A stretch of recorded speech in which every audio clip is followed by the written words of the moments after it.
Dia menamparku dan menyebutku wanita murahan karena telat menyajikan makan malam, tetapi dia tidak tahu, tamparan itu adalah sinyal bagiku untuk menyerahkan semua bukti kejahatannya, dan hanya dalam 1 jam, hidupnya yang mewah akan kubuat hancur total. Sebelum kita mulai lebih lanjut, yuk, tekan tombol suka, serta tombol subscribe agar tidak ketinggalan kisah menarik lainnya. Dan jangan lupa absen asal kota Bapak Ibu di kolom komentar. Semoga rezeki kita semua dilancarkan, kesehatan kita diberkahi, dan keluarga kita selalu harmonis dalam lindungannya. Amin.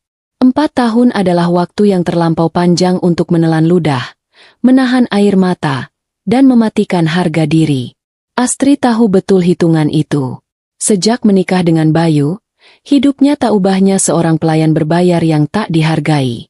Ia adalah lulusan terbaik di bidangnya, punya cita-cita setinggi langit, tapi semua itu dipaksa tunduk di bawah ketiak kesombongan Bayu dan Ibu Rina. Rumah besar itu seharusnya menjadi istana, tapi bagiku, ia lebih mirip penjara berlapis emas. Kekerasan verbal, penghinaan, dan tatapan merendahkan sudah menjadi sarapan, makan siang, dan makan malam bagiku. Ibu Rina tak pernah absen mencari celah untuk menyakitiku, sementara Bayu, suamiku itu adalah contoh sempurna anak emas yang egois dan pengecut. Di luar, ia direktur keuangan yang disegani. Di rumah, ia hanya laki-laki cengeng yang butuh validasi ibunya. Dan tentu saja, ada Clara, si rekan kerja yang diam-diam menjadi peredam stres Bayu di luar sana. Aku tahu semuanya. Aku bukan bodoh. Aku hanya memilih diam dan menunggu. Malam itu, jam dinding berdetak seolah mengejek kesabaranku. Aku baru saja pulang setelah menyelesaikan urusan yang sangat mendesak dan rahasia. Perutku terasa melilit karena tegang, tapi di kepalaku, semua terasa lapang. Aku melangkah pelan melewati pintu utama. Ruang makan terasa mencekam, bukan karena gelap, tapi karena aura kemarahan yang pekat. Bayu dan Ibu Rina sudah duduk di ujung meja. Wajah mereka masam, seolah aku telah melakukan kejahatan paling besar di dunia. Aku meletakkan tas tanganku di kursi dengan sangat hati-hati, berusaha agar bunyinya tak mengganggu ketenangan palsu itu. Di dalam tas itu, ada map hijau tebal, berisi semua kartu jokerku. Aku menuju dapur untuk mengambil makanan yang sudah aku siapkan sejak sore. Hanya tinggal menghangatkannya saja. Seharusnya aku sudah tahu, sekecil apapun usahaku, di mata mereka itu adalah kesalahan. Saat aku kembali dengan nampan berisi sup asparagus yang mengepul dan steak wagyu kesukaan mereka, Bayu langsung bangkit. Wajahnya merah padam. Urat lehernya menonjol, persis seperti yang selalu terjadi sebelum ia meledak. Ia menunjuk wajahku dengan jari telunjuk yang gemetar. Ekspresi jijik dan menghina tak tertahankan di matanya. Aku hanya diam, membiarkannya memulai pertunjukan. "Dari mana saja kau?" teriaknya. Suaranya menggema di ruang makan mewah itu. "Dasar wanita murahan. Keluargaku menunggu di sini 1 jam dan belum ada makanan dasar istri gak guna." Bayu tidak bertanya. Ia menuduh. Ia tidak peduli aku dari mana. Ia hanya peduli perutnya dan harga dirinya yang seolah runtuh karena harus menunggu makanan. Padahal, jika ia benar-benar lapar, dapur ada di sana. Tangan kanannya terangkat cepat. Aku tidak sempat menghindar. Sebuah tamparan keras mendarat di pipi kiriku. Kepalaku langsung tertoleh. Rasa panas dan perih menjalar cepat. Sensasi ini sudah tak asing lagi. Ini adalah pembayaran terakhir untuk 4 tahun kesabaran yang aku berikan. Aku mendongak perlahan. Tanganku menyentuh pipi yang mulai membiru. Air mata? Tidak.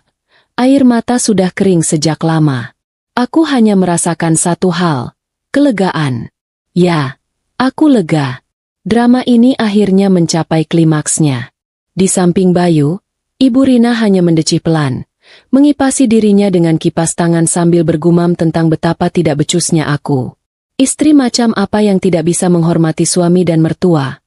katanya dengan nada mengejek yang selalu sukses membuatku ingin muntah. Aku menatap Bayu, tepat di matanya. Tatapanku kali ini berbeda.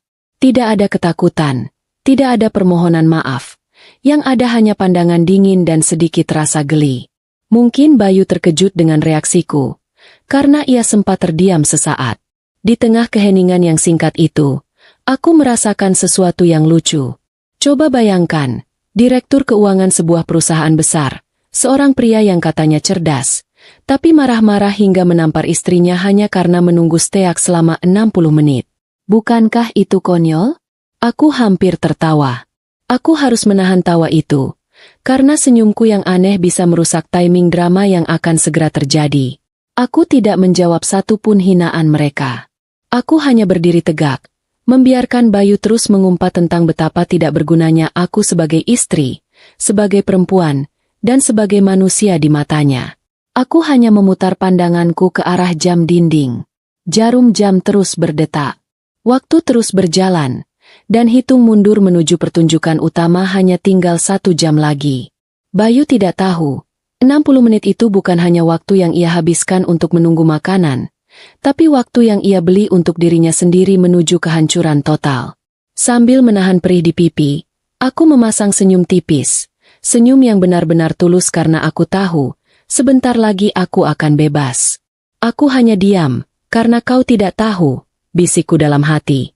1 jam lagi, kau akan menyesali tamparan itu, dan aku tidak akan pernah kembali. Aku berbalik badan, mengabaikan teriakan Bayu yang memanggilku untuk kembali ke meja makan. Langkahku mantap menuju kamar. Tidak ada keraguan sedikit pun. Di kamar, aku mengambil koper kecil yang sudah kusiapkan sejak seminggu lalu.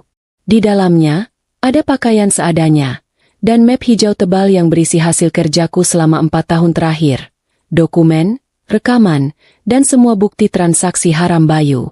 Aku merapikan jilbabku di depan cermin, melihat jelas jejak merah di pipi kiriku. Aku menyentuh bekas tamparan itu, bukan dengan rasa sedih, melainkan dengan rasa syukur. Terima kasih, Bayu, gumamku. Ini adalah tiket terakhirku menuju kebebasan. Aku keluar dari rumah itu, melewati ruang makan yang masih dipenuhi aroma masakan dan amarah Bayu. Aku mendengar ancaman terakhir Bayu bahwa jika aku keluar, jangan harap bisa kembali. Aku mengabaikannya, menaiki mobil kecilku yang kubeli dengan tabunganku sendiri sebelum menikah. Aku memacunya kencang, menuju lokasi yang sudah kutentukan, kantor KPK. Aku tahu, aku hanya punya waktu kurang dari 1 jam untuk membuat laporan resmi dan menyerahkan semua bukti. Sebelum tamu tak diundang, itu tiba di rumah mewah Bayu. Sepanjang perjalanan, aku hanya bisa tersenyum. Senyum itu terasa ganjil, sedikit getir, tapi sangat membebaskan. Aku, Astri, si istri bodoh yang katanya tidak berguna, akan membuktikan bahwa kesabaran adalah senjata paling mematikan bagi seorang wanita cerdas.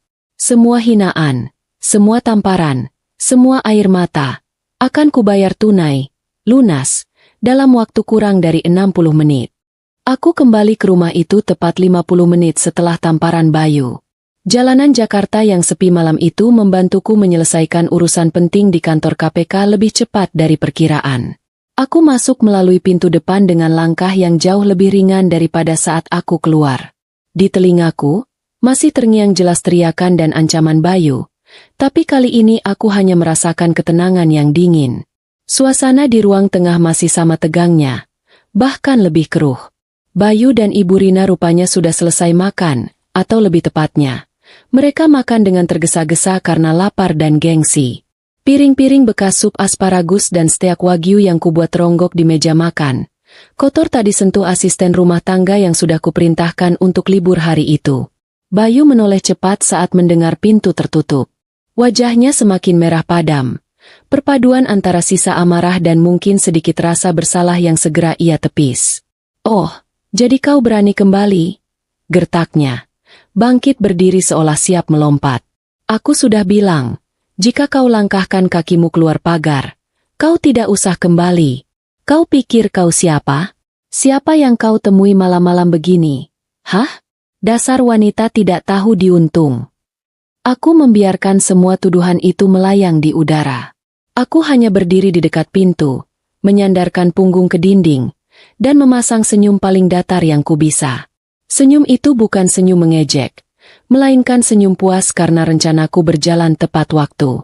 Ibu Rina, yang duduk santai di sofa ruang tengah, ikut menimpali dengan suaranya yang melengking. Ia menuduhku pergi mencari pria lain, menghina pakaian yang aku kenakan, dan mengulang lagi betapa tidak bergunanya aku sebagai menantu. Aku tidak tertarik membalas. Mereka seperti anjing yang menyalak di kandang, dan aku tahu sebentar lagi kandang itu akan hancur. Mataku terpaku pada jam dinding bergaya kolonial yang menggantung mewah di ruang tamu. Jarum panjang bergerak perlahan menuju angka 12, menandakan genap 1 jam sejak aku ditampar. Hitung mundurnya sudah selesai. Aku menarik napas panjang, menikmati aroma ketegangan terakhir ini. Aku tahu, hanya dalam hitungan detik, sandiwara ini akan berakhir. Aku hanya pergi sebentar, Mas, kataku dengan suara yang sangat pelan, hampir berbisik, tapi cukup jelas terdengar. Dan kau akan segera tahu kenapa. Simpan tenagamu, kau akan membutuhkannya untuk menjelaskan semuanya di depan para tamumu. Bayu terdiam. Wajahnya bingung mendengar nada bicaraku yang tiba-tiba berani. Ia maju selangkah, hendak meraih lenganku, mungkin berniat menyeretku ke kamar. Tapi sebelum tangannya menyentuhku, sebuah suara yang sangat khas dan memecah keheningan malam terdengar dari kejauhan. Siren! Siren! Suara sirene itu awalnya samar, tapi cepat sekali membesar. Semakin dekat, semakin jelas, memantul-mantul dari dinding kompleks perumahan elit kami. Bayu dan Ibu Rina saling pandang. Raut wajah mereka berubah dari marah menjadi was-was. Mereka mengira itu mungkin hanya mobil ambulans atau kebakaran di rumah tetangga. Aku hanya tersenyum simpul, menikmati kebekuan yang baru saja terjadi. Lampu rotator biru dan merah mulai memantul di jendela ruang tamu, menciptakan suasana disko dadakan yang sangat tidak menyenangkan. Bayu bergegas menuju jendela, mengintip dari balik tirai tebal. Tangannya gemetar saat melihat 2 mobil berlogo lembaga negara terparkir tepat di depan gerbang rumah, diikuti oleh sebuah mobil hitam tanpa penanda. Di samping mobil-mobil itu, ada beberapa sosok tegap berseragam dan berpakaian preman. Wajah Bayu seketika pucat pasi, seperti mayat hidup. Matanya membulat, memancarkan kengerian yang tak bisa ia sembunyikan lagi. Ia tahu siapa yang datang. Ia tahu apa artinya itu. Rasa sombongnya lenyap dalam sekejap, digantikan oleh ketakutan yang mutlak. Ibu Rina yang melihat reaksi putranya langsung menjerit kecil. Pintu depan diketuk, bukan ketukan sopan, melainkan ketukan tegas dan berwibawa yang mengumumkan kedatangan paksa. Bayu menelan ludah, menoleh padaku dengan tatapan memohon, bertanya tanpa kata, apa yang sedang terjadi. Aku hanya menggeleng, lalu berjalan santai menuju sofa, duduk dengan anggun, seolah aku adalah penonton VIP yang siap menikmati babak klimaks. Dengan kaki gemetar, Bayu membuka pintu. Di hadapannya berdiri 4 petugas berseragam dan 2 orang berpakaian sipil yang menunjukkan lencana resmi. Salah satu petugas berbadan besar, yang sepertinya memimpin rombongan, langsung bertanya dengan nada datar tanpa basa-basi. Apa benar ini kediaman Bapak Bayu Sudiro? Bayu tergagap, mencoba menyusun kalimat angkuh terakhirnya. Ia sempat mencoba menggertak, menyebut beberapa nama pejabat yang ia kenal, berharap para petugas itu gentar dan pergi. Tapi petugas itu tidak bergeming. Ia mengeluarkan selembar kertas dari saku seragamnya. Itu adalah surat perintah penangkapan. Petugas itu membacakan hak-hak Bayu dan pasal-pasal yang disangkakan dengan suara lantang. Penggelapan dana proyek, suap, dan tindak pidana pencucian uang yang sudah berlangsung selama 4 tahun. Mendengar itu, Ibu Rina histeris, berteriak bahwa ini fitnah, bahwa putranya adalah direktur keuangan yang terhormat. Ia mencoba maju, menghalangi petugas yang mulai memasangkan borgol besi dingin di pergelangan tangan Bayu. Di tengah kekacauan itu, salah satu petugas berpakaian preman yang membawa tas kerja tebal maju ke depan. Ia berkata bahwa mereka memiliki bukti yang sangat lengkap dan tak terbantahkan. Ia bahkan menyebutkan secara spesifik tentang berkas-berkas rahasia dan rekening bank di luar negeri yang selama ini disembunyikan Bayu. Bayu terdiam. Matanya terbelalak menatapku yang duduk tenang di sofa. Aku bangkit perlahan, berjalan mendekat ke ambang pintu, tepat di samping komandan petugas. Aku mengeluarkan sebuah flash disk kecil dari saku bajuku, alat penyimpanan mungil yang selalu aku sembunyikan. Aku menyerahkannya pada petugas itu. Ini salinan digital terakhir yang belum sempat saya lampirkan, Pak, kataku dengan suara jelas. Berisi rekaman percakapan dan transfer dana ke rekening suap. Saya adalah saksi pelapor, Pak. Petugas itu menerima flash disk itu, mengangguk hormat padaku, dan mengucapkan terima kasih atas kerjasamaku sebagai whistleblower. Bayu menatapku, matanya memancarkan rasa tidak percaya, kengerian, dan pengkhianatan yang mendalam. Mulutnya terbuka, tapi tak ada suara yang keluar. Ia baru menyadari, wanita yang baru saja ia tampar dan ia sebut murahan, adalah orang yang baru saja menghancurkan hidupnya. Aku membalas tatapannya, kini dengan senyum kemenangan yang tak lagi kusam, melainkan berkilauan. Selamat menikmati hidup barumu, Mas, bisikku pelan, memastikan hanya dia yang mendengarnya. Petugas segera menyeret Bayu keluar menuju mobil, diikuti oleh raungan tangis Ibu Rina yang meraung-raung memaki-maki aku sebagai menantu durhaka. Aku tidak merasa iba sedikit pun. Di luar, tetangga-tetangga mulai berbisik, menonton drama penangkapan yang memalukan ini. Aku melihat mobil itu melaju kencang, membawa Bayu menjauh bersama masa laluku yang suram. Hening kembali menyelimuti rumah itu, tapi kali ini, keheningan itu adalah kebebasanku. Aku menutup pintu, mengabaikan Ibu Rina yang masih menangis histeris di teras.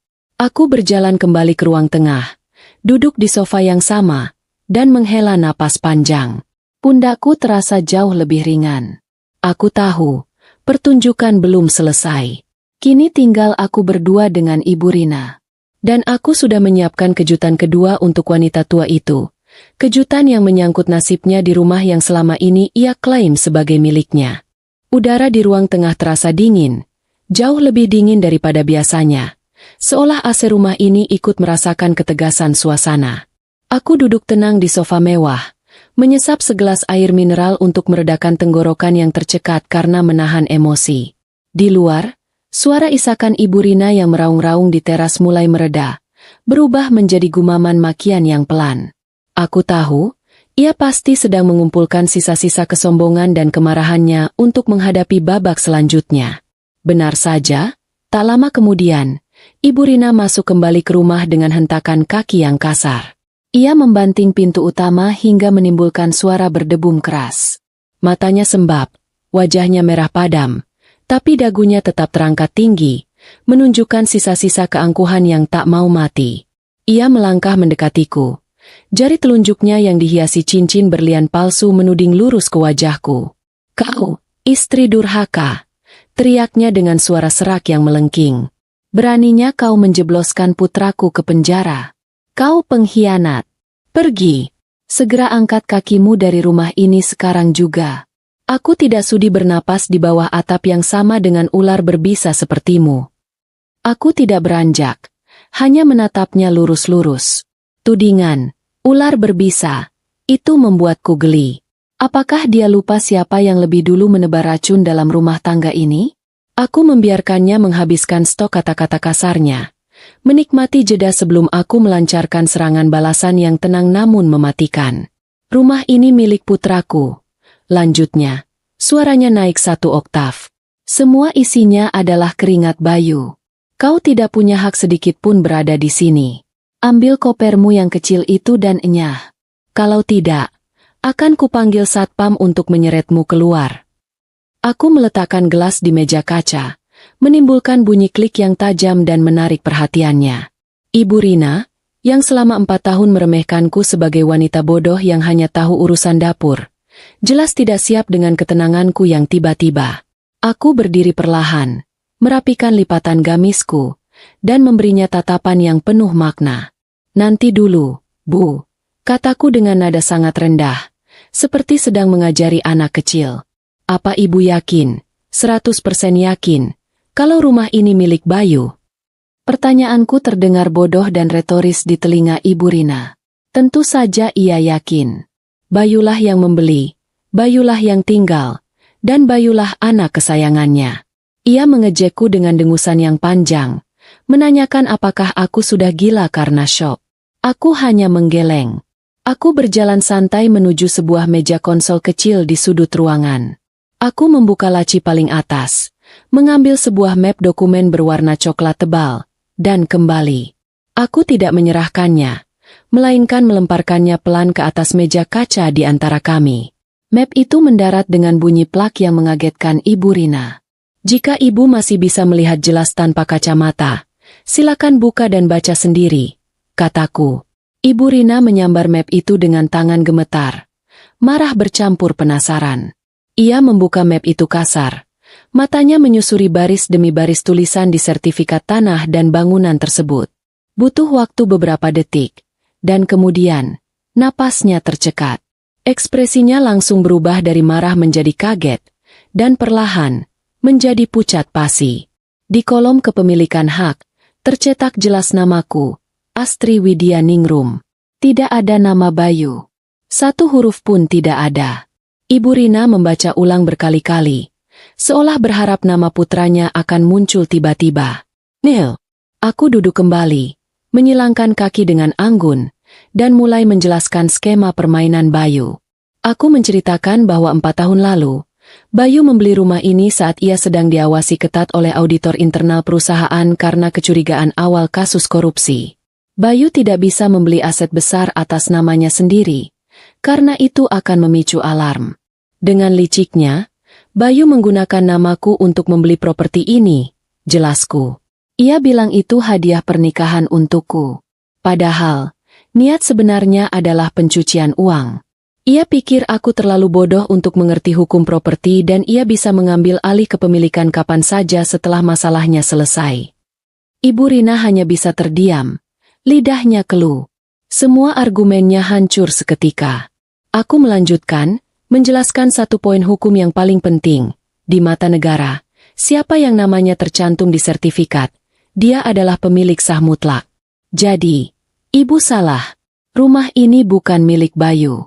Rumah ini, beserta semua isinya, adalah milikku, kataku, kini dengan nada yang jauh lebih tegas dan dingin. Inilah saatnya membalikkan keadaan sepenuhnya. Aku menatap Ibu Rina, yang kini hanya bisa terduduk lemas di sofa seberangku. Wajahnya seputih kertas sertifikat di tangannya. Aku memberinya waktu 1 jam. Silakan kemasi semua barang-barang pribadi Ibu, titahku. 1 jam dari sekarang, Ibu harus meninggalkan rumah ini. Aku tidak ingin melihat Ibu di sini besok pagi. Dan tenang saja, aku sudah berbaik hati menawarkan untuk memesankan taksi online untuk Ibu.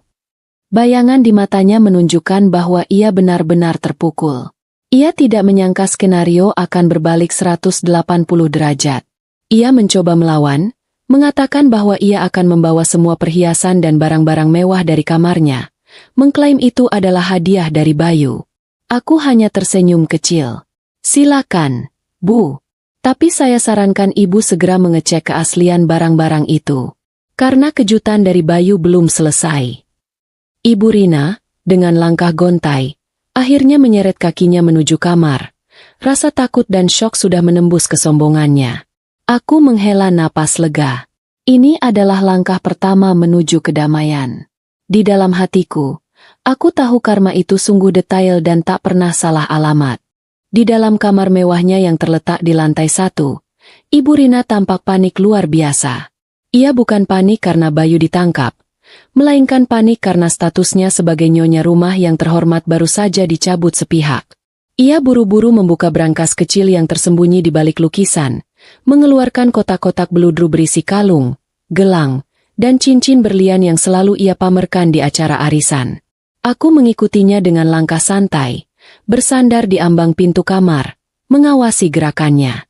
Ketenanganku sangat kontras dengan kepanikan Ibu Rina yang sedang memeluk kotak-kotak perhiasan itu seolah nyawanya tergantung di sana. Ia menganggap perhiasan itu sebagai benteng terakhirnya, modal untuk bertahan hidup mewah di Hotel Bintang 5. Kau mau apa lagi? Bentaknya. Menjaga kotak-kotak itu agar tidak kurbut. Ini semua pemberian putraku. Harganya ratusan juta. Kau tidak berhak menyentuhnya. Aku tersenyum tipis. Tawa kecil yang terdengar miris. Selama ini, Ibu Rina selalu hidup di atas awan kekayaan. Padahal tanah di bawah kakinya adalah ilusi. Aku berjalan masuk, mengeluarkan selembar kertas kecil yang sudah agak lusuh dari saku gamisku. Itu adalah nota pembelian yang kusembunyikan sejak setahun lalu. Ibu yakin Bayu memberi ibu berlian asli? Tanyaku dengan nada lembut yang menusuk. Ibu Rina melotot. Matanya penuh penghinaan. Tentu saja. Bayu adalah direktur keuangan. Anakku sukses. Dia tidak akan memberiku barang murahan. Aku menghela napas. Gestur tubuhku seolah sedang menghadapi anak keras kepala. Aku mengambil salah satu kalung berlian besar yang paling sering Ibu Rina pamerkan. Aku mengamatinya sejenak, lalu menyerahkan nota pembelian itu padanya. Kertas itu berasal dari sebuah toko aksesoris imitasi kelas premium di sebuah pasar grosir. Coba Ibu lihat nota ini, kataku. Tanggal dan barangnya cocok dengan perkiraan kapan Bayu memberikan kalung ini pada Ibu. Harganya? Tidak sampai 1% dari klaim Ibu. Bayu tidak akan pernah membelikan barang asli untuk Ibu, apalagi yang harganya ratusan juta. Ibu Rina merebut nota itu, membacanya berulang kali dengan mata melotot. Tangannya mulai gemetar hebat. Ia menatap kalung di tanganku, lalu beralih ke nota itu, dan kembali menatapku. Pertahanannya mulai runtuh. Ia mencoba menyangkal, mengatakan bahwa aku memalsukan nota itu. Aku lulusan akuntansi, Bu. Bukan pemalsu nota murahan, kataku. Jika Ibu mau, kita bisa pergi ke toko emas sekarang juga untuk membuktikan keasliannya. Tapi kita tidak punya waktu, dan hasil tesnya akan sama saja. Kenyataan itu menghantamnya seperti palu. Aku melanjutkan, menjelaskan detail yang lebih pahit. Uang miliaran hasil korupsi Bayu tidak digunakan untuk membelikannya barang mewah, atau menaikkan derajat keluarga. Uang itu habis untuk berjudi online, untuk membiayai gaya hidup hedonisnya, dan untuk menyokong selingkuhannya, Clara. Perhiasan imitasi ini hanya alat Bayu untuk membungkam ibunya agar tidak banyak bertanya dan tetap merasa bangga. Kotak perhiasan itu jatuh dari tangan Ibu Rina. Isinya berhamburan di lantai marmer kamar. Kalung, gelang, dan cincin yang selama ini ia puja kini tampak menyedihkan dan berkilauan palsu di bawah cahaya lampu. Ia menjerit histeris, bukan karena kehilangan harta, tapi karena merasa dikhianati oleh satu-satunya putra yang ia puja-puja. Anak durhaka, raungnya, memunguti perhiasan palsu itu dan melemparkannya ke dinding. Ia menyadari bahwa selama ini ia telah dijadikan badut, topeng penutup kejahatan Bayu, dan dipermalukan di depan teman-temannya dengan berlian imitasi. Aku tidak merasa kasihan, hanya merasa keadilan itu begitu rapi. Aku melihat jam di dinding kamar. Waktu pengusiran yang kuberikan hampir habis. Aku harus menyelesaikan ini tanpa drama berlebihan. Waktu Ibu tinggal 20 menit lagi. Aku mengingatkannya dengan suara datar.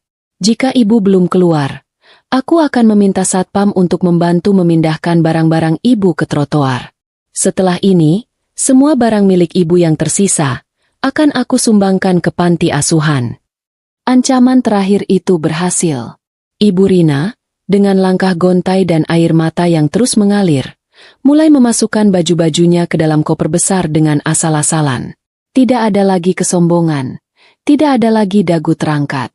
Yang tersisa hanyalah seorang wanita tua yang tertipu, terusir, dan menyadari bahwa ia kini tidak memiliki apa-apa selain pakaian lusuh dan kenangan palsu.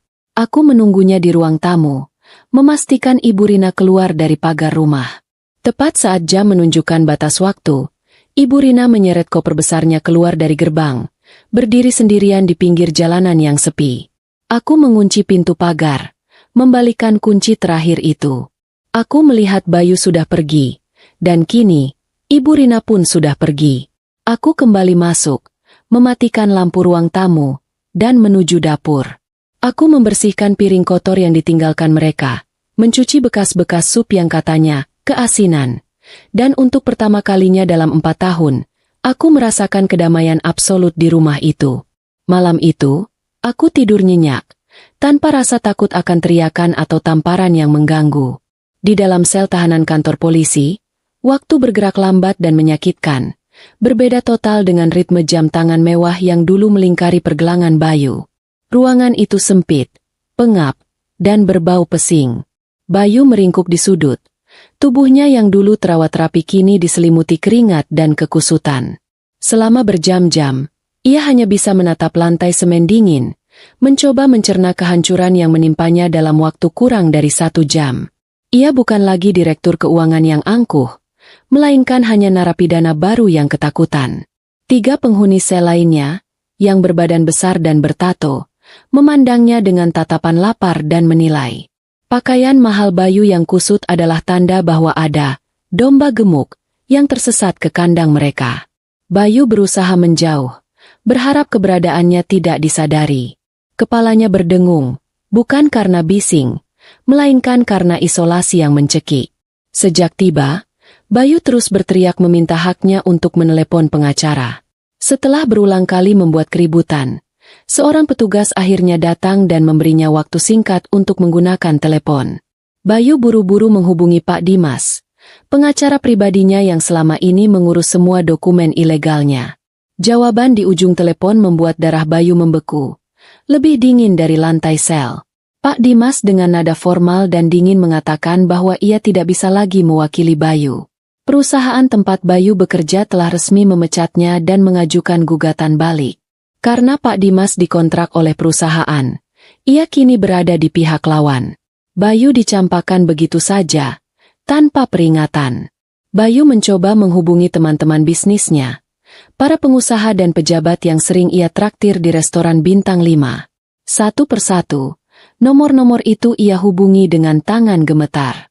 Ada yang tidak aktif, ada yang menolak panggilan, dan yang paling menyakitkan, ada satu rekan yang mengangkat hanya untuk berkata, "Jangan hubungi aku lagi, aku tidak mau terseret masalahmu," sebelum memutuskan sambungan secara sepihak. Saat gagang telepon ditarik kembali oleh petugas, Bayu menatapnya dengan pandangan kosong. Istana pasir yang ia bangun selama ini, yang ia yakini kokoh karena uang, ternyata runtuh dalam hitungan menit. Teman-teman yang ia banggakan, jaringan sosial yang ia pamerkan, semuanya hanyalah parasit yang kabur begitu inangnya terancam. Malam itu adalah malam terpanjang dan terburuk dalam hidup Bayu. Setiap kali ia mencoba memejamkan mata, bayangan wajah Astri yang tersenyum sinis saat menyerahkan flash disk di depan polisi muncul menghantuinya. Bagaimana bisa wanita yang selama ini ia anggap bodoh dan penurut itu merencanakan kudeta yang begitu rapi dan mematikan? Ia tidak bisa menerima kenyataan bahwa Astri jauh lebih cerdas, lebih strategis, dan lebih berani darinya. Di pagi hari, Bayu dibangunkan oleh suara gembok sel yang dibuka. Ia berharap itu adalah ibunya, atau mungkin pengacara baru yang melihat peluang. Namun, ketika ia digiring ke ruang kunjungan, sosok yang duduk di balik meja pembatas kaca itu adalah satu-satunya orang yang paling tidak ingin ia lihat, sekaligus orang yang kini memegang kunci takdirnya, Astri. Astri duduk di sana, terlihat sangat segar dan rapi, kontras dengan dirinya yang bermata panda dan rambut acak-acakan. Bayu langsung menyambar gagang telepon interkom. Amarahnya meluap bersama rasa putus asa. Ia mulai mengancam Astri, bersumpah akan membuat hidup Astri menderita begitu ia keluar dari sini. Ia menuntut Astri untuk mencabut laporan itu sekarang juga. Astri mendengarkan ocehan dan ancamannya tanpa ekspresi, seolah mendengarkan siaran radio yang membosankan. Setelah Bayu kehabisan napas, Astri mengangkat sebuah map biru dan menempelkan selembar kertas ke kaca. Itu adalah surat gugatan cerai. "Pengacaraku sudah mendaftarkan gugatan ini pagi-pagi sekali," kata Astri melalui interkom, suaranya jernih dan stabil. "Aku menuntut cerai dengan alasan KDRT berat, penelantaran ekonomi, dan menuntut seluruh aset yang tersisa sebagai ganti rugi atas penderitaan fisik dan mentalku selama 4 tahun. Bayu tertawa sumbang, tawa meremehkan yang terdengar putus asa. "Kau tidak akan bisa membuktikan KDRT itu. Kau tidak punya visum, tidak ada saksi selain ibuku yang pasti akan membelaku." Tantangan itu adalah kesalahan terbesar Bayu. Astri mengeluarkan sebuah tablet dari tasnya. Ia menyalakan layar dan memutar sebuah video, menghadapkan layarnya ke kaca pembatas. Mata Bayu terbelalak horor. Itu adalah rekaman kejadian semalam di ruang makan. Ia membanting sendok, berteriak, dan menampar Astri. Kualitas videonya jernih, suaranya jelas. Aku memasang kamera tersembunyi di setiap sudut rumah sejak setahun yang lalu. Mas, jelas Astri dengan nada dingin. Semua perlakuan kasarmu, semua hinaan ibumu, semuanya terekam dengan sempurna dan tersimpan aman di server cloud yang tidak bisa kau sentuh. Ini bukan hanya untuk sidang cerai, tapi juga untuk pasal penganiayaan tambahanmu. Bayu menjatuhkan gagang telepon interkom itu. Hancur lebur. Dunia yang ia bangun, kekuasaan yang ia yakini, semuanya runtuh di hadapan bukti visual yang dikumpulkan oleh wanita yang selama ini ia injak-injak. Ia menatap Astri. Pandangan horornya kini dipenuhi penyesalan yang terlambat. Astri membereskan barang-barangnya, bersiap pergi. Ia mendekatkan wajahnya ke kaca, mengucapkan kalimat terakhir yang memaku Bayu di kursinya. Selamat menikmati hidup barumu, Mas. Jangan tunggu aku, karena aku tidak akan pernah kembali. Astri berbalik dan pergi, meninggalkan Bayu yang terduduk lemas, sendirian dalam keheningan yang mencekam. Ia menyadari bahwa ia telah kehilangan segalanya. Harta, jabatan, ibu, istri, dan masa depannya. Semuanya karena kebodohan dan keangkuhannya sendiri. Matahari pagi belum sepenuhnya meninggi ketika Ibu Rina berdiri di pinggir jalan raya, menyadari betapa kejamnya dunia tanpa uang dan status. Ia menyeret koper besar, yang kini terasa berat bukan karena isinya melainkan karena beban rasa malu dan keputusasaan. Semalam suntuk ia habiskan di bangku taman yang dingin setelah diusir oleh Astri, dan kini, ia harus mencari perlindungan ke satu-satunya tempat yang ia pikir akan menerimanya, rumah anak perempuannya, Vina. Ibu Rina terus meyakinkan dirinya sendiri bahwa ini hanya kemalangan sementara. Ia percaya, sebagai ibu kandung, ia pasti akan disambut dengan tangan terbuka. Vina, anak perempuannya yang lain, tinggal di kawasan pinggiran kota yang sederhana. Dengan sisa uang tunai yang ada di dompetnya, Ibu Rina naik taksi daring, memaksakan diri tampil seanggun mungkin meski bajunya sudah kusut dan wajahnya pucat. Ketika tiba di depan rumah Vina, yang pagarnya terlihat berkarat dan catnya mengelupas, harga diri Ibu Rina langsung menciut. Rumah ini jauh dari standar kemewahan yang biasa ia nikmati. Ia menekan bel rumah berulang kali, tidak sabaran, berharap bisa segera mendapatkan kamar yang nyaman untuk merebahkan punggungnya yang sakit. Pintu terbuka, dan Vina muncul dengan wajah masam, masih mengenakan daster rumahan yang sudah pudar warnanya. Ekspresi terkejut di wajah Vina langsung berubah menjadi kening berkerut dalam ketika melihat ibunya berdiri dengan koper besar di sampingnya. Vina tidak mempersilakan masuk. Ia berdiri berkacak pinggang di ambang pintu, seolah sedang menghalangi maling. "Ibu kenapa? Kenapa ibu di sini sepagi ini?" tanya Vina. Suaranya terdengar dingin dan curiga. Ibu Rina langsung memberondong Vina dengan keluhan dan drama air mata, menyalahkan Astri atas semua yang terjadi. Ia menceritakan bagaimana Astri menjebloskan Bayu ke penjara dan mengusirnya dari rumah. Ia berharap Vina akan segera memeluknya, menangis bersamanya, dan memaki Astri sebagai menantu durhaka. Namun, respons Vina sangat jauh dari harapan. Vina tertawa, tawa sinis yang tak mengandung rasa iba sedikit pun. Ia memotong ucapan Ibu Rina dengan tajam. Suaranya penuh kekesalan yang terpendam lama. "Tolong jangan bercanda, Bu." "Astri mengusir ibu, itu bagus," kata Vina. Kata-katanya menusuk langsung ke ulu hati Ibu Rina. 5 tahun lalu, saat suamiku butuh pinjaman uang untuk modal usaha dan aku memohon pada ibu bilang uang ibu hanya untuk bisnis. Bayu dan aku hanya bisa menyusahkan. Ibu selalu memuja Bayu sebagai anak emas, dan menganggap kami yang lain tidak ada harganya. Sekarang, apa yang anak emas ibu lakukan? Membawa ibu ke kehancuran. Ibu Rina terdiam, tak menyangka ingatan masa lalu itu masih tersimpan rapi sebagai dendam yang membara. Ia mencoba membela diri, mengatakan bahwa ia adalah orang tua yang harus dihormati. Tapi Vina tidak peduli dengan konsep kehormatan yang selama ini hanya berlaku satu arah itu. "Aku tidak mau menampung ibu," tegas Vina, melipat tangannya di dada. "Rumahku sempit, suamiku tidak suka keributan, dan yang paling penting, aku tidak mau terseret masalah hukum Bayu." Berita penangkapannya sudah menyebar di grup keluarga besar. "Bu, kami semua takut. Kami tidak mau dianggap menikmati aliran dana korupsi Bayu. Vina menutup pintu pagar tepat di depan wajah Ibu Rina, tanpa rasa bersalah, bahkan tanpa mengucapkan selamat tinggal.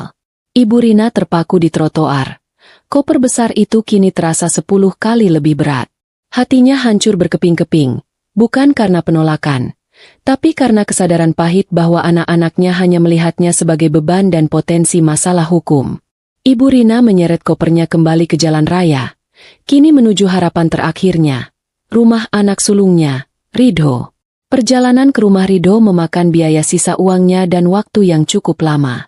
Sepanjang jalan, ia terus merutuki nasibnya dan menyalahkan Bayu, bukan dirinya sendiri yang memupuk sifat egois anak-anaknya. Saat tiba di perumahan Ridho, nasibnya tidak jauh berbeda. Ridho, yang bekerja di instansi pemerintahan dan sangat menjaga citra, bahkan tidak membukakan pintu. Ia berbicara kepada ibunya melalui celah pagar besi dengan nada dingin dan formal.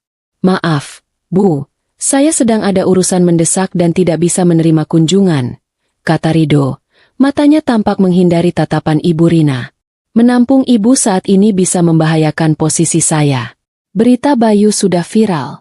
Saya tidak mau kantor saya berpikir saya terlibat dalam kasus korupsi." Ibu Rina memohon, mencoba memainkan kartu kasih sayang ibu. Ia menceritakan bahwa ia tidak punya uang, tidak punya tempat tinggal, dan badannya sakit. Ridho terdiam sejenak, lalu mengeluarkan selembar uang pecahan besar melalui celah pagar. "Ini, Bu, uang ini cukup untuk ibu menyewa kamar kos bulanan. Jangan hubungi saya dulu sampai kasus ini selesai dan suasananya mereda. Saya akan menjenguk nanti." Ridho berbicara seolah memberi sedekah kepada pengemis, bukan kepada ibunya sendiri.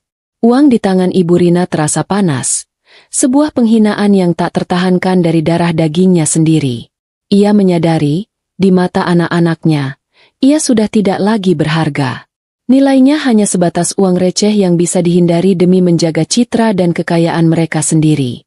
Hari semakin siang, dan panas matahari mulai menyengat kulit Ibu Rina yang biasa terlindung AC dan mobil mewah. Ia duduk di bangku taman kota yang kotor. Perutnya keroncongan karena ia belum makan nasi sejak semalam. Ia menghitung uang yang diberikan Ridho.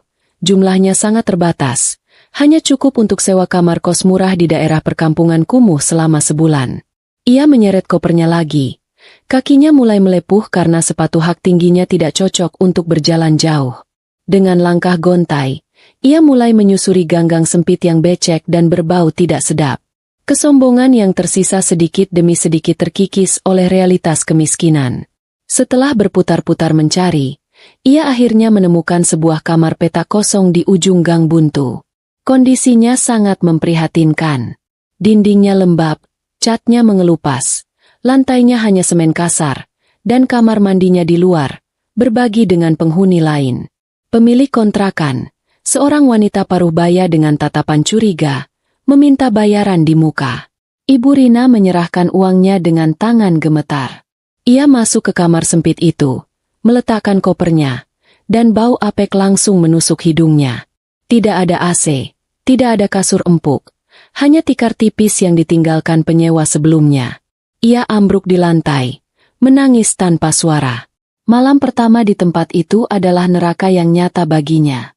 Suara bising tetangga, tangisan bayi, dan suara musik keras membuatnya tidak bisa tidur. Nyamuk-nyamuk mulai menyerang kulitnya yang biasa terawat. Ia mencoba memejamkan mata, tapi bayangan kamar mewahnya di rumah Astri, yang dulu selalu wangi dan tenang, terus menghantuinya. Ia teringat bagaimana Astri selalu membawakan teh hangat setiap pagi. Penyesalan merayap masuk, bukan karena ia menyesal telah jahat pada Astri, tapi karena ia menyesal telah kehilangan kenyamanan yang diberikan Astri. Perutnya perih karena belum makan nasi, hanya mengganjal dengan roti murah. Ia kini benar-benar sendirian, terperangkap dalam kemiskinan yang dulu selalu ia hina. Beberapa hari berlalu, dan uang simpanannya menipis cepat. Ibu Rina sadar ia harus bekerja untuk makan. Ia mencoba melamar pekerjaan sebagai pencuci piring di sebuah warung makan sederhana. Dengan menekan egonya dalam-dalam, ia mendatangi pemilik warung. Namun, nasib berkata lain. Saat pemilik warung melihat wajahnya, ia langsung mengenali Ibu Rina, wajah yang sempat muncul sekilas di berita televisi sebagai ibu histeris pembela koruptor. Pemilik warung itu menolaknya mentah-mentah, mengatakan bahwa ia tidak mau warungnya sial karena mempekerjakan keluarga maling. Penolakan itu terjadi berulang kali. Ibu Rina berjalan pulang ke kontrakannya dengan langkah seret. Air matanya menetes membasahi pipi yang kini mulai keriput dan kusam. Ia telah jatuh ke titik terendah. Ia sudah tidak punya apa-apa. Hari penentuan itu akhirnya tiba, ditandai dengan langit mendung yang seolah meratapi kehancuran. Gedung pengadilan negeri dipadati awak media. Kasus korupsi dan suap Bayu telah menjadi sorotan nasional, mencerminkan kebusukan moral yang harus diadili.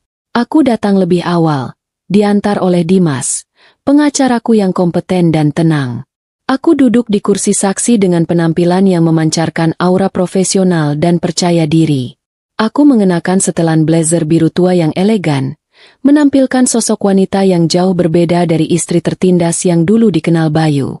Aku tidak menoleh sedikit pun ke arahnya. Fokusku lurus ke depan, ke meja majelis hakim. Bayu memasuki ruang sidang dengan tangan terborgol. Penampilannya sangat menyedihkan. Tubuhnya kurus kering, wajahnya tirus dengan lingkaran hitam di bawah mata, dan rambutnya yang dulu selalu rapi kini tumbuh berantakan. Ia tampak seperti orang sakit yang rapuh, jauh dari citra direktur keuangan yang angkuh. Di matanya, aku melihat ketakutan murni, bukan lagi kesombongan. Saat giliranku memberikan kesaksian, ruang sidang mendadak senyap.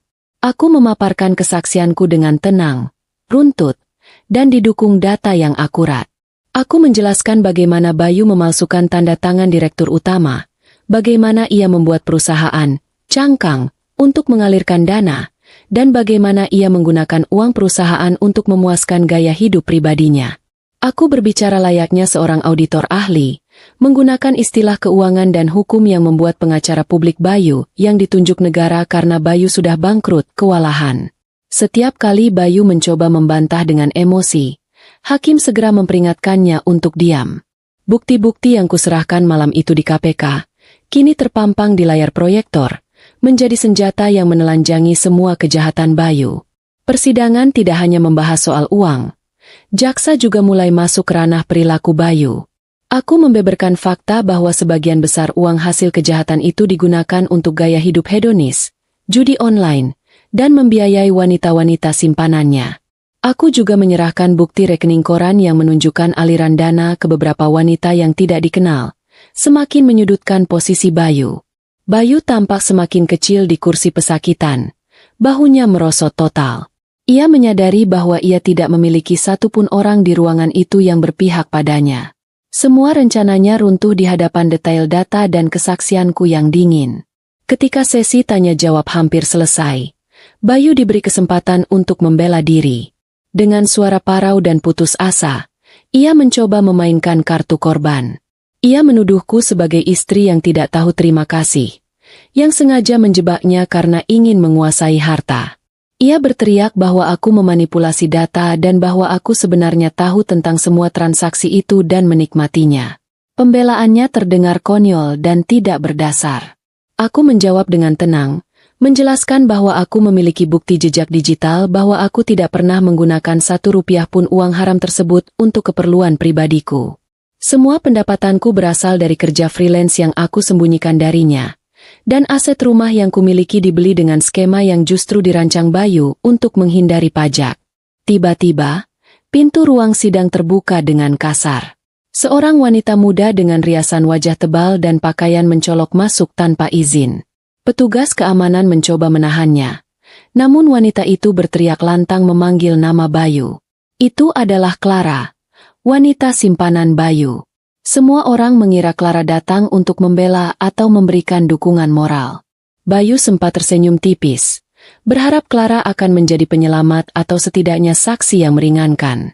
Harapan itu hancur berkeping-keping dalam hitungan detik.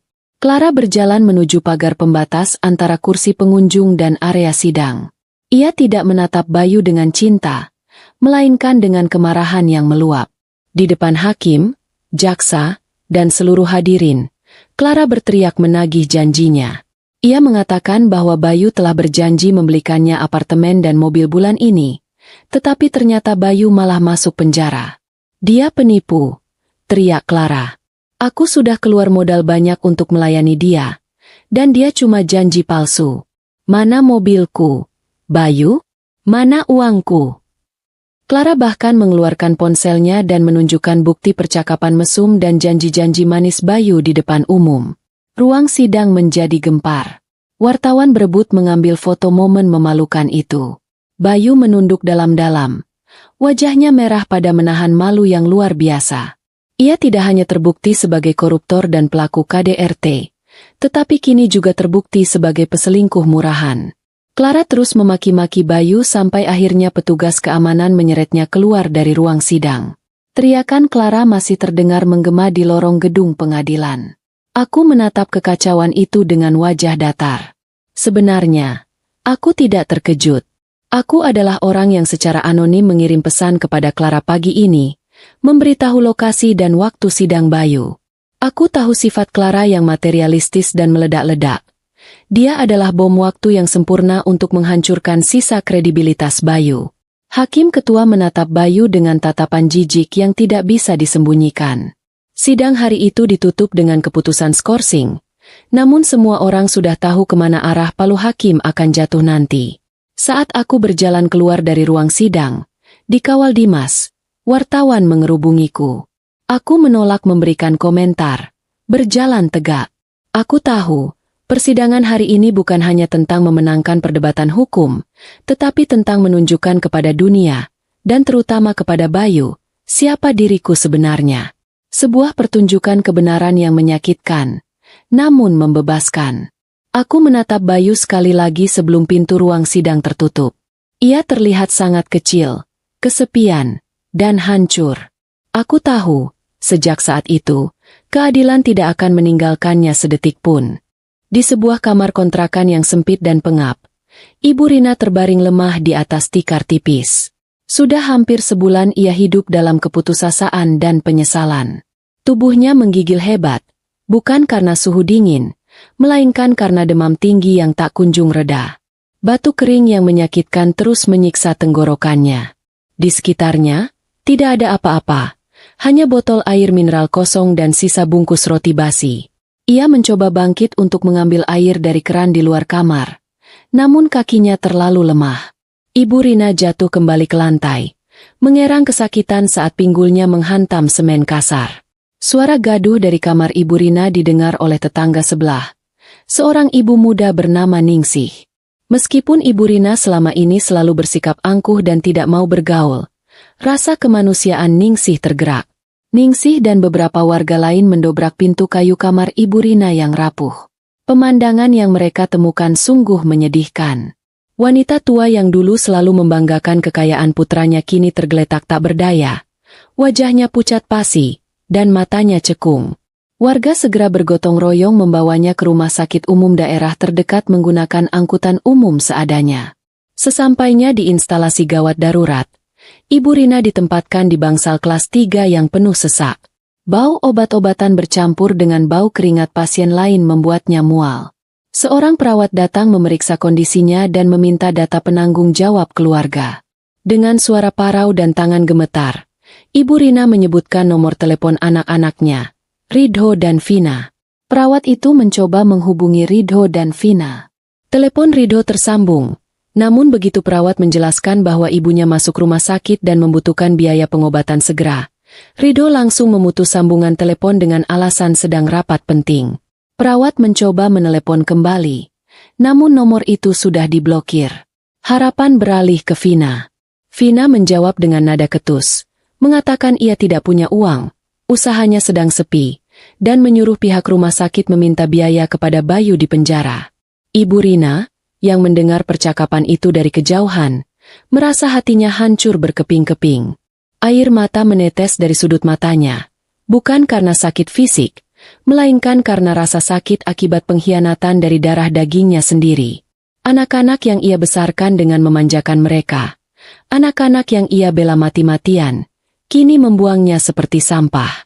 Dalam keputusasaan, pihak administrasi rumah sakit menemukan satu nomor kontak darurat lama yang tersimpan di dompet usang Ibu Rina. Itu adalah kartu nama Astri. Perawat itu ragu sejenak, namun karena kondisi Ibu Rina semakin kritis, ia menghubungi nomor tersebut. Tidak seperti anak-anak kandungnya, Astri mengangkat telepon pada dering kedua. Suaranya tenang dan sopan. Setelah mendengar penjelasan perawat, Astri hanya mengatakan akan datang untuk melihat situasi, bukan sebagai keluarga, tetapi atas dasar kemanusiaan. 1 jam kemudian, Astri tiba di rumah sakit. Penampilannya sangat kontras dengan lingkungan bangsal kelas 3 yang suram. Ia mengenakan busana kerja yang rapi, wajahnya segar, dan langkahnya mantap. Ia berjalan menuju ranjang Ibu Rina. Ketika Astri berdiri di samping ranjang, Ibu Rina membuka matanya perlahan. Melihat Astri, secercah harapan muncul di mata Ibu Rina. Ia mengira Astri datang untuk menjemputnya pulang, untuk merawatnya kembali seperti dulu. Tangan keriput Ibu Rina mencoba meraih tangan Astri. Bibirnya bergerak memohon ampun dengan suara lirih. "Nak, Astri, maafkan Ibu. Ibu janji akan jadi mertua yang baik. Tolong, bawa Ibu keluar dari tempat ini," pintanya. Air mata mengalir deras. Astri tidak menepis tangan itu, namun ia juga tidak menggenggamnya. Ia menatap Ibu Rina dengan tatapan datar, tanpa kebencian, namun juga tanpa kehangatan. Astri berbicara dengan nada rendah. "Saya sudah melunasi seluruh biaya perawatan Ibu untuk hari ini sampai 3 hari ke depan," kata Astri, "termasuk obat-obatan dan biaya rawat inap." Mendengar itu, Ibu Rina menangis lega, mengira itu adalah tanda bahwa Astri masih peduli. Namun, kalimat Astri selanjutnya menghapus senyum itu seketika. "Ini adalah bantuan terakhir yang saya berikan," tegas Astri. "Saya melakukan ini bukan karena saya masih menganggap Ibu sebagai mertua, melainkan sebagai sedekah kepada orang yang membutuhkan.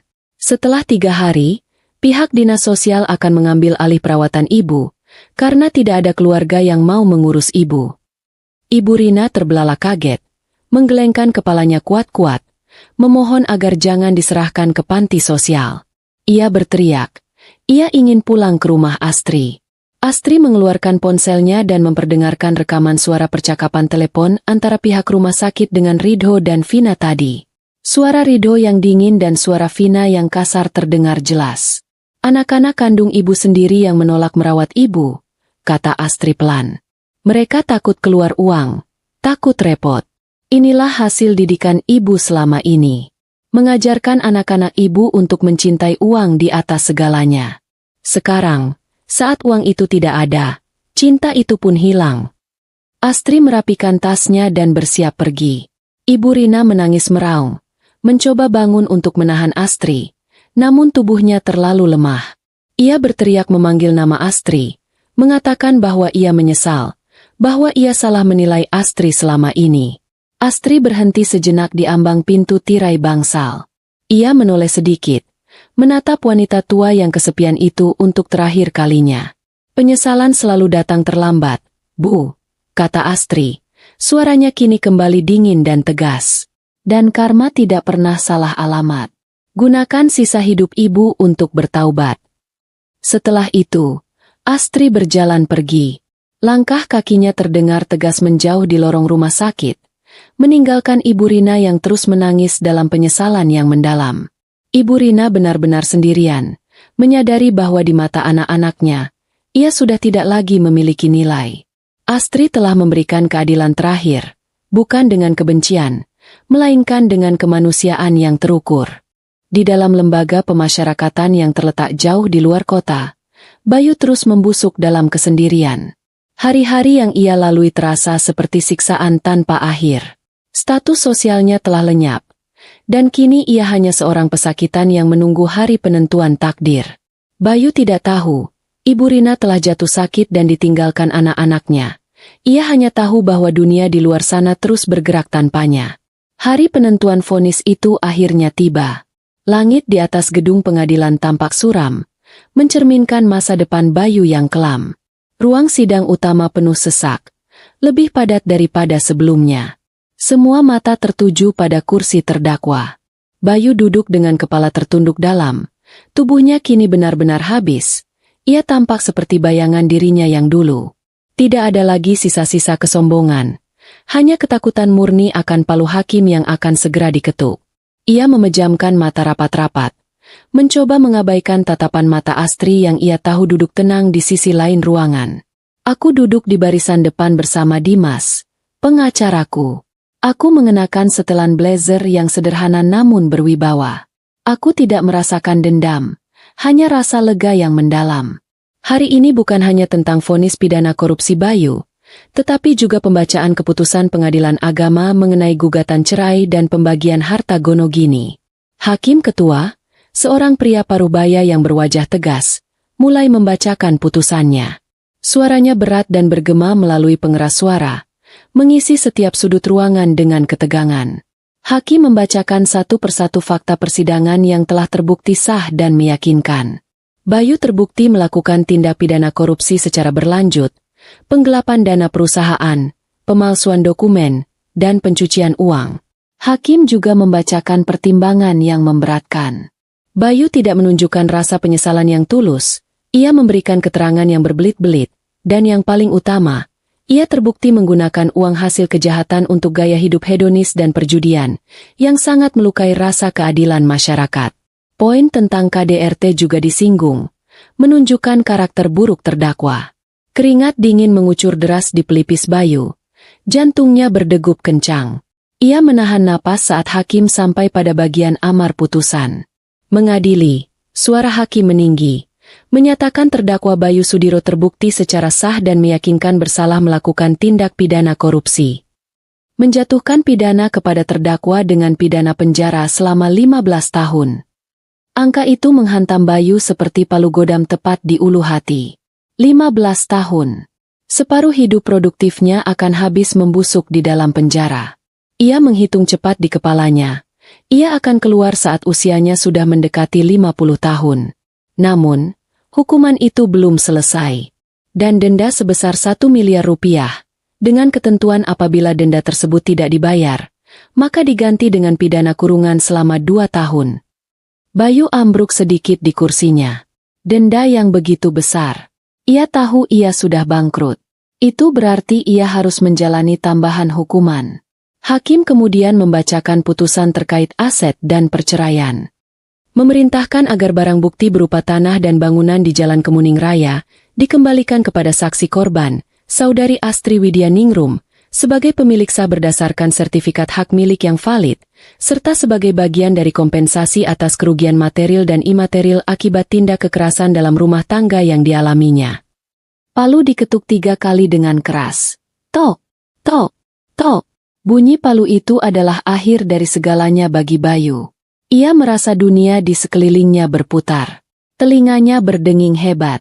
Ia ambruk dari kursinya, pingsan di lantai ruang sidang.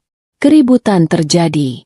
Petugas medis dan polisi segera berlari mendekat untuk memeriksa kondisinya. Aku melihat tubuh mantan suamiku digotong keluar ruangan dengan tandu, namun aku tidak beranjak dari tempat duduk. Tidak ada air mata, tidak ada rasa iba yang berlebihan. Aku hanya merasa beban berat yang selama 4 tahun menindih punggungku akhirnya diangkat sepenuhnya. Dimas menepuk pelan bahuku, memberiku senyuman selamat yang tulus. Aku membalas senyuman itu, sebuah senyum yang benar-benar lepas dan ringan, tanpa kepalsuan. Kami berdiri, merapikan berkas-berkas, dan berjalan keluar dari ruang sidang dengan langkah tegap. Di luar gedung pengadilan, matahari akhirnya muncul dari balik awan mendung, menyinari pelataran gedung dengan cahaya keemasan yang hangat. Udara terasa segar, jauh lebih segar daripada yang pernah kurasakan sebelumnya. Puluhan wartawan mengerubungiku, menyodorkan mikrofon meminta tanggapan atas vonis maksimal yang diterima mantan suamiku. Aku berhenti sejenak, menarik napas panjang, lalu berbicara dengan tenang dan singkat di depan kamera. Keadilan sudah ditegakkan, kataku. Saya berterima kasih kepada penegak hukum. Ini adalah pelajaran bagi kita semua, bahwa tidak ada kejahatan yang sempurna, dan tidak ada penderitaan yang abadi. Mulai hari ini, saya menutup buku masa lalu saya dan membuka lembaran baru. Aku menolak menjawab pertanyaan lebih lanjut tentang kondisi Bayu. Aku berjalan menuju mobilku, sebuah SUV baru yang kubeli dari hasil kerjaku yang halal. Saat kendaraan itu melaju meninggalkan area pengadilan, aku tahu bahwa aku telah memenangkan pertempuran ini. Aku memenangkan harga diriku, kebebasanku, dan masa depanku. 1 tahun telah berlalu sejak palu hakim diketuk, dan waktu bergerak dengan kecepatan yang sangat berbeda bagi setiap orang. Bagi Astri, waktu terasa cepat, dipenuhi kesibukan membangun mimpi dan karir. Bagi Bayu, waktu terasa lambat. Setiap detik adalah siksaan dalam penyesalan yang mendalam. Rumah yang dulu menjadi saksi bisu penderitaan Astri kini telah berubah wajah sepenuhnya. Pagar tinggi itu tidak lagi terasa seperti jeruji penjara. Astri telah merenovasi total interiornya, mengganti perabotan berat yang dipilih Ibu Rina dengan desain minimalis modern yang lapang dan penuh cahaya. Rumah itu kini bernapas lega, sama seperti pemiliknya. Astri duduk di balkon lantai 2, menikmati secangkir teh herbal hangat di pagi hari Minggu yang cerah. Di pangkuannya, ada majalah bisnis terkemuka edisi bulan ini, dengan wajahnya terpampang di sampul depan. Judul besarnya berbunyi, "Wanita Inspiratif Tahun Ini, Bangkit dari Keterpurukan Menuju Puncak Kesuksesan." Karir Astri melesat tajam. Firma konsultan keuangannya menangani klien-klien besar. Keahlian audit forensiknya, yang dulu ia gunakan untuk membongkar kejahatan suaminya, kini ia gunakan untuk membantu perusahaan lain. Astri dihormati, disegani, dan yang terpenting, ia mandiri total. Di sisi lain kota, di bawah terik matahari yang menyengat, Bayu menjalani hukuman fisiknya. Ia bekerja membersihkan rumput liar di halaman penjara, sebuah pekerjaan kasar yang dulu tak pernah ia sentuh. Tubuhnya kurus, kulitnya terbakar matahari. Ia kini hanyalah laki-laki pendiam yang sering melamun.